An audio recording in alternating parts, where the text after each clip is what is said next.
Despite the fact that Donald Trump is trying to reach a deal with Iran, that doesn't mean that Iran is naive or the Yemenis are naive.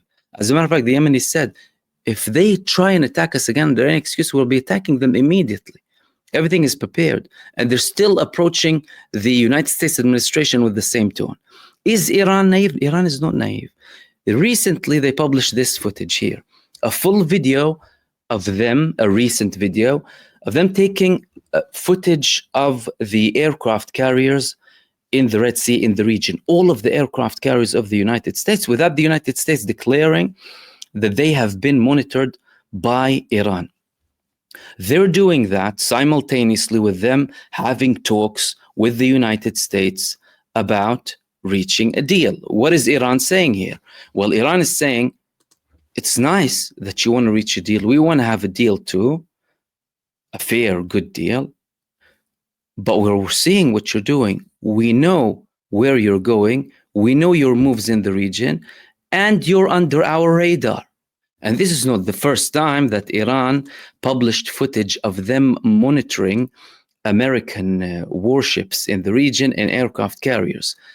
In 2023, just after the beginning of the Al-Aqsa flood, they also published a full video of them targeting the aircraft carrier that the United States sent at the time, alongside its fleet, any other ships that are linked to it, and the United States forces in the region. Accurate information from drones very close to the aircraft carriers. Again, with the United States either ignoring or not reporting or not seeing this monitoring that's coming from Iran. Now, this shows you that the Iranians, they indeed want to reach a deal. They want to reach a deal, but they're not going to reach a deal by being naive to the United States and what it has done in the past not just in the past 2 years, that's been highlighted because of the genocide and the genocide support, but in the past several decades. Iran knew very well that they were next in line to have a war. When the Bush administration was talking about the new Middle East at the time, it included seven countries that they wanted to conduct wars against. And one of those countries was Iran. One of them, funny enough, was actually Saudi Arabia. The plan included Saudi Arabia, splitting Saudi Arabia to 2 states and then a holy city. It included the whole region being changed completely. Now, Iran, from their perspective, they have been preparing from that time. They saw what happened in Afghanistan, they saw what happened in Iraq, and they saw what happened in the whole region. And from that time, and even before that, the Iranians were preparing with very strategic capabilities and very strong air defense systems. They've been slowly doing that and escalating their preparedness so that if it reaches this moment, they have leverage and they have the capability to conduct effective attacks against the United States in any area in the region. Now, the interesting change that happened recently is the fact that Iran, in a way, escalated the tone with the United States simultaneously with the peaceful talks to reach a nuclear agreement, and despite the United States making peaceful comments towards Iran. Iran said that any base in the United States will be attacked if an attack is conducted against Iran. So they're saying that regardless of whether it's Israel or the United States, and regardless of the fact that these bases are used or not, we will be attacking every base in the region. At the time, the senior figure in the Iranian army told the neighboring countries, to our Arab countries next to us, you are our brothers. However, in case we're attacked, the United States bases in your region will be attacked. And this has created a new equation.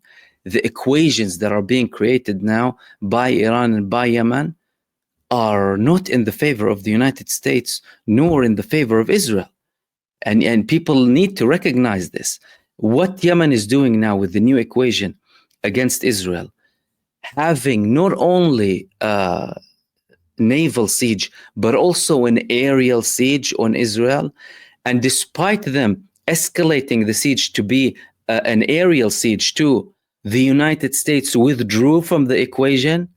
This is a new equation. This is a new deal. This is a new time for Yemen. And Yemen, indeed, like they stated, have split the United States administration from Israel. And likewise with Iran. From an Iranian perspective, they're happy to talk about a nuclear deal. They actually are not a hostile country. Iran wants to be a normal country dealing with the whole world. However, it's constantly been met by arrogant hostility from the United States administration, from the EU, from hostile, arrogant countries who want to impose their will, either the economic will or political will or security will on them, so that they can be under their thumb, under their system, so that these countries can't have any sovereignty.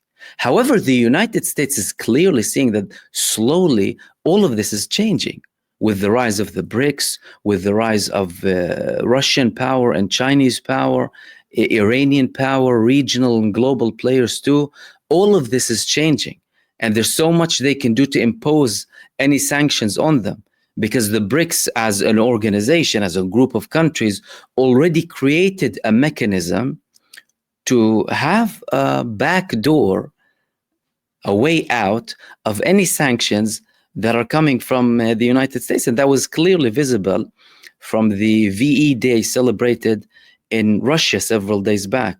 The Chinese president was there, several leaders were there, the Egyptian president was there after he refused to meet Trump and still hasn't met Trump. He went to Russia for VE. All of these things are important, alongside Sahel country leaders as well, who recently merged their countries together after they expelled the French colonial powers from there. All of these developments are very important. The United States is seeing this shift, and it doesn't matter how much Donald Trump wants to ignore the facts that are happening on the ground. He will have to realize at one point, with lack of popular support from the American population, with lack of serious capability to conduct anything effective to a level where the United States can impose its will, either for the sake of Israel or for the sake of the United States, they're unable to do anything really against the will of the people. And they have tried.